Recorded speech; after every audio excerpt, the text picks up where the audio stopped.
उन तक पहुंचा। देखिए, शेखावत साहब और मेरे रिलेशन अच्छे हैं, इसका मतलब ये नहीं है कि मैं शेखावत साहब का विरोध नहीं करूँ, मैं विरोध करूँगा। स्वदेशी जागरण मंच में हमने एक साथ काम किया 10 साल, उनकी मौनो ड्यूटी पड़ती है इस परिवार के साथ में। आज दुख की घड़ी में सबसे पहले आते हैं। मान लिया कल वो बीकानेर गए हैं और इतने दिन वो नहीं आए, लेकिन आज दूसरा दिन है, उनको रात भी नहीं निकालनी चाहिए, उस अर्ली मॉर्निंग यहाँ पहुँचना चाहिए। और नहीं पहुँचेंगे तो उनका हमारा विरोध तो है ही।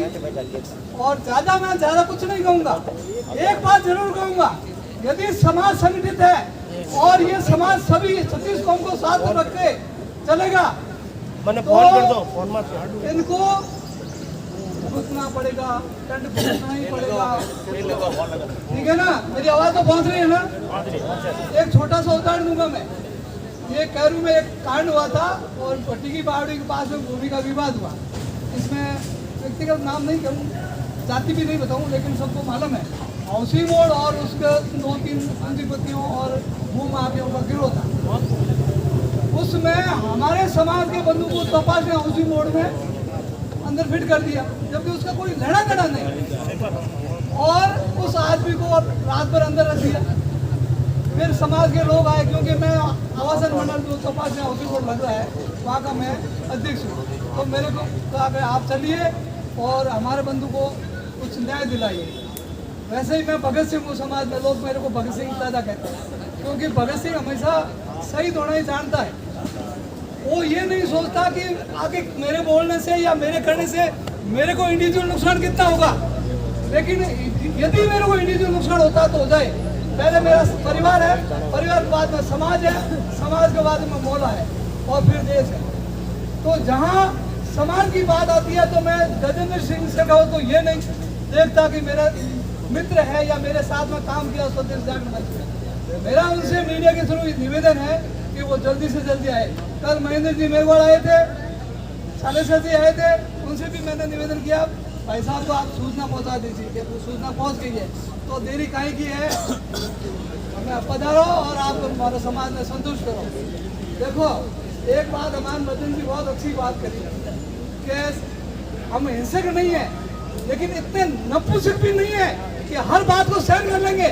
अरे हमारी तो 2 मांगे हैं, एक विधवा को सरकारी नौकरी और दूसरा वो 1 करोड़ का मुआवजा। तो ये हमारी मांग जायज है और इनको मान लेनी चाहिए। और 2 पार्टियां, और पार्टियों का ही नाम नहीं, आप सब जानते हैं, वो एक पार्टी सोचती है कि इसका विरोध करेंगे तो वोट हमारी तरफ आ जाएंगे, दूसरी सोचती है कि लंबा खर्चो इतना ठीक है। अरे भाई, एक की जान गई है तो राज्य सरकार अपने ऊपर क्यों नहीं लेवे? मोटर विभाग किसका है? उनको नौकरी देने का हक है कि नहीं है?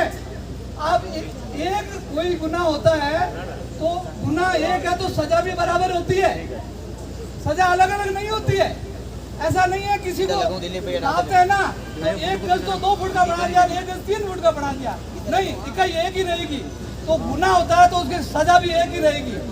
तो मेरा राज्य सरकार से भी निवेदन है कि वो यहाँ आए, प्रतिनिधि आए जरूर, लेकिन लॉलीपॉप दे के चले गए, आश्वासन दे के चले गए। हमें चाहिए मुआवजा, हमें चाहिए नौकरी, खाली सहानुभूति से काम नहीं चलेगा। और केंद्र सरकार से तो सोचना चाहिए कि एक काबिल मंत्री गजेंद्र सिंह जी शेखावत जो मुख्यमंत्री का दावेदारी भी करते हैं और मुख्यमंत्री से ऊपर है, तो उनको सोचना चाहिए। इस बात को लंबा क्यों कर रहे हैं? मैंने फोन किया भाई साहब को, गजेंद्र सिंह शेखावत को, मेरा फोन नहीं उठाया। फिर मैंने किसी और से फोन करवाया तो कि यार मैं किस किस को जवाब दूँ? अरे मैं तो कह दिया किसी को जवाब देने की नहीं है, समाज में आ जाइए, एक जैसे में जवाब देते सब सुन लेंगे। और जवाब क्या देना है, निर्णय लीजिए, मैं करूँ, ठीक है ना सब? देखिए, संगठन होगा तो सब कुछ होगा। कहते हैं ना, सुचार फाड़ी ठोकते हैं। अरे फाड़ी ठोकते हैं, बनाते हैं और ठोकते कोई दूसरे है। हम फाड़ी ठोकेंगे तो लकड़ी वाली फाड़ी नहीं ठोकेंगे, हम वोट वाली फाड़ी ठोकेंगे। वो वोट वाली फाड़ी इतना असर करेगी, इनको जिंदगी भर याद रहेगी।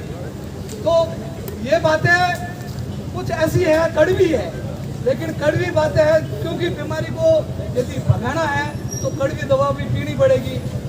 और यदि कोई ऐसा कार्यकर्ता देखे कि मेरे मुंह से ऐसी कोई बात नहीं निकल जाए जिससे मेरा टिकट कट जाए, तो मेरे को ना तो टिकट की जरूरत है न और किसी की जरूरत है, मेरे को तो समाज की जरूरत है। और जहाँ समाज की जायज बात होगी मैं जायज पे आके अपनी बात रखूंगा। वहाँ दोस्त कोई काम का नहीं, वहाँ और कोई सरकारी काम की नहीं। और जो भी हमारी इस जायज पे सहयोग देता है उनको बहुत बहुत धन्यवाद। बाबू सिंह जी पधारे, उनका बहुत स्वागत। और सब लोगों से यही निवेदन है कि यहाँ अपना भेदभाव मिटा करके इस जायज पे आना है। ये नहीं है कि भाई रणछोड़ जी कांग्रेसी मैं क्यों जाऊँ, ये मोहन जी कांग्रेसी मैं क्यों जाऊँ, और बीजेपी वाले सोचे यार मैं अपना मुंह छुपा लूँ ठीक रहेगा, कहीं मीडिया में नहीं आ जाऊँ। तो ये जब तक संगठन नहीं होगा, संगठन में शक्ति है। और कलयुग में तो सबसे बड़ी रामबाण दवा है। यदि संगठन होगा तो झुक के आएगी। एक मार्शल कौम यदि एक घटना देती है या कोई और कोई घटना में आ जाती है तो वहाँ अगर सारी पुलिसकर्मी आ जाते हैं लवाजमों के साथ में, और वहाँ हजारों की संख्या में उनको सुरक्षा और व्यवस्था बनाने में लग जाती है। और कहीं सुतार समाज का नाम आता है तो उनको कहते हैं यार क्या है ये तो सुतार समाज है, शांति प्रिय है, वहाँ 4-5 कांस्टेबल भेज दो, एक डिप्टी को भेज दो, काम निपटा लेके। तो हमारी एक तरह से इमेज ऐसी है, शांति प्रिय के रूप में इमेज है। इस इमेज को तो खैर कायम रखना ही है, लेकिन इसमें थोड़ा सा पलटी मारना है, संगठन दिखाना है। और संगठन एक ही है कि हम जहाँ भी आवाज लगाएंगे एक होंगे। और एक बीजेडी साहब ने बात कही थी, खाली इस खांचे में धरना देने से भी अब कुछ नहीं होगा। जब तक रोड नहीं रोकेंगे, जब तक दूसरों को परेशानी नहीं होगी, तब तक वो नहीं सुनेंगे हमारी बात। तो इसमें हम आज बैठ करके कोई और विचार विमर्श करें और इसको कोई नया रूप देवे। या तो आज शाम तक कोई काम हल हो जाए, और नहीं होता है तो फिर हम दूसरा रास्ता अपनाना पड़ेगा। ज़्यादा लंबा खड़ने कोई मतलब नहीं है। एक गुनाहगार, एक मेरा निवेदन, सभी संगठित हो गए और ज़्यादा से ज़्यादा पधारें।